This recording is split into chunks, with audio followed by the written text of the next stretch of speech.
नमस्कार.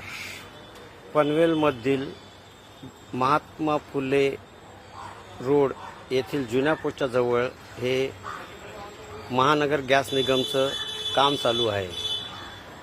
सदर कामासाठी त्यांनी रस्ता फोडला होता, पण त्यांच्या जेसीबीने सगळ्या खालच्या नगरपालिकेच्या पाण्याच्या पाईपलाईन तोडून टाकल्यात आणि त्यांचा एक कोणतरी कार्यकर्ता किंवा त्यांचा ऑफिसर म्हणा किंवा त्यांचा लेबर म्हणा, मिस्टर अमित नावाचं त्याचं नाव सांगितलं त्यांनी.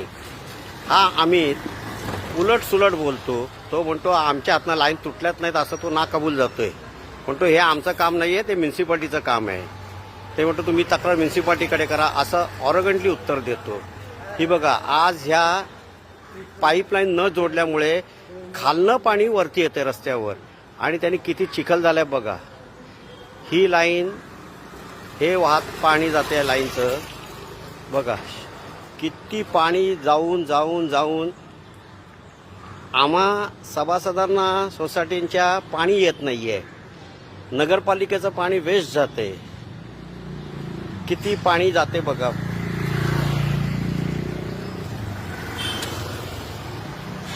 या अमित सारख्या ऑरगंट आणि शुद्ध भाषेत सांगायचं झालं तर नालायक माणसांमुळे आपल्या देशाची किंवा आपल्या पनवेल शहराची जी हालत होते ती ह्या लोकांमुळेच होते.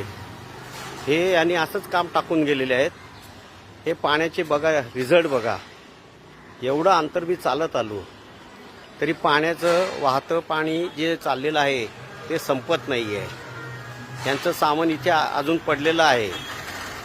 आम्ही महानगर गॅस निगम यांच्याशी पण बोललो, त्यांच्या मोठमोठ्या अधिकाऱ्यांशी मी स्वतः बोललो. ते म्हणतात आम्ही तुम्हाला करून देऊ. अरे कधी करून देणार? आज 4 दिवस झाले सोसायट्यांमध्ये पाणी नाही आहे. आम्ही जायचं कुठे? माझ्या स्वतःच्याच कार्यालयामध्ये पाणी नाही आहे.